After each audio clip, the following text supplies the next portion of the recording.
हैं कि मैं हर सुबह उठ के पूजा अर्चना करता हूं, मंदिर जाता हूं, धूप दीप करता हूं, दैट मीन्स मैं बहुत ही आध्यात्मिक इंसान हूं।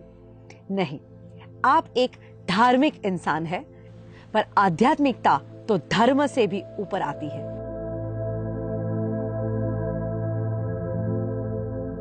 मुझे लगता है कि रियल स्पिरिचुअलिटी या सच्ची आध्यात्मिकता उसे कहते हैं जब आपके अंदर आपकी वजह से किसी और का भला हो की भावना जन्म लेती है।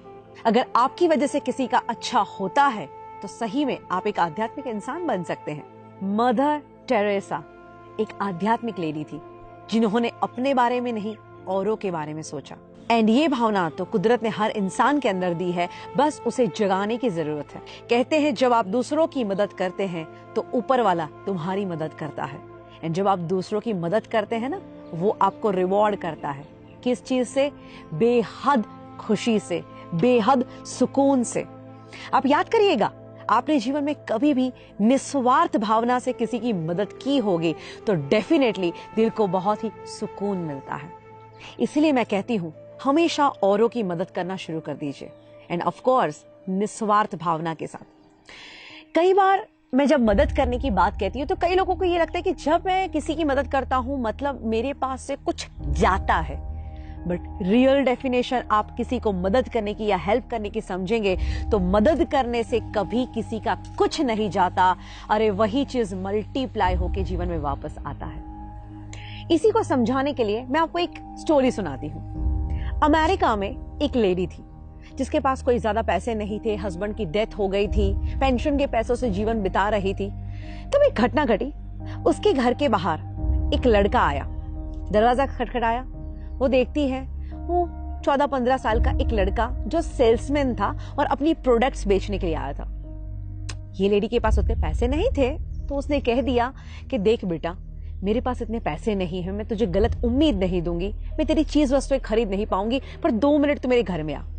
वो घर में बिठाती है और किचन में जाती है और दूध का एक ग्लास लेके आती है और कहती कि बेटा, मुझे लगता है कि तू बहुत भूखा है, बहुत प्यासा है, मैं तेरी और कोई मदद नहीं कर सकती, बट एक ये दूध का ग्लास तुझे दे सकती हूँ जिससे तेरी भूख और प्यास दोनों मिट जाएगी। बच्चा दूध का ग्लास पीता है, थैंक यू कह के चला जाता है। इस घटना को और 15 साल बीतते हैं। अब तो ये लेडी बहुत बुजुर्ग हो चुकी है और एक दिन उनको हार्ट अटैक आता है। आस पड़ोस वाले उनको हॉस्पिटल में भर्ती करते हैं और जब उनके ऊपर सर्जरी होती है, बाद में वो ठीक होकर अपनी आंखें खोलती है, तब उनको पता चलता है कि उनके ऊपर तो ऑलरेडी एक बहुत बड़ी सर्जरी हो चुकी है और जिसका लाखों का बिल बन चुका है। इस लेडी के पैरों तले से जमीन निकल जाती है। वो रोने लगती है कि हे भगवान, मुझे क्यों बचाया, अब मैं ये बिल कहां से पे करूंगी, मैं ये पैसा कैसे दूंगी। और 2-3 दिन वहां पे वो इतनी उदासी के साथ बिताती है। वो सोचती है मैं किसकी मदद मांगू। आखिर में उसका डिस्चार्ज का डे आता है। अभी भी उसको कुछ नहीं सूझ रहा, बिकॉज उसके कुछ ज्यादा रिलेटिव्स नहीं थे, ऐसे कोई लोग नहीं थे जो उसकी मदद कर पाए। वो भारी भारी कदमों से चलते हुए रिसेप्शन के काउंटर पे पहुंचती है। सोचती है मैं उनसे क्या बात करूंगी। वो कहती है मेरा बिल दिखाइए। वो बिल देते हैं एंड अप्रोक्सीमेटली 5 लाख रुपए का उसका बिल आया है। वो बिल देखती है पर उनको ताज्जुब होता है क्योंकि उस बिल के नीचे लिखा था ऑलरेडी पेड, एंड उसके नीचे लिखा था thank you for the glass of milk. यानी वो लड़का जिसको उन्होंने एक दूध का ग्लास दिया, दोस्तों आज वो बड़ा होके एक डॉक्टर बन चुका है। और उसी की हॉस्पिटल में ये लेडी आती है और वो देखता है कि ओ माय गॉड, ये तो वही लेडी जब मैं कुछ नहीं था और उन्होंने मुझे दूध का ग्लास दिया था।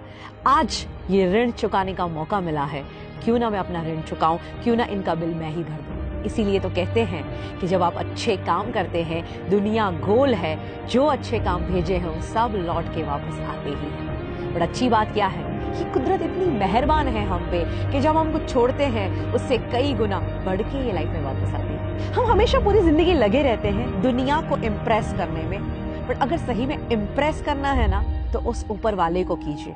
आपका इंटेंशन कितना भी सही क्यों ना हो, ये दुनिया सिर्फ आपका प्रेजेंटेशन देखती है, एंड आपका ये प्रेजेंटेशन कितना भी अच्छा क्यों ना हो, ये ऊपर वाला तो सिर्फ आपका इंटेंशन ही देखता है।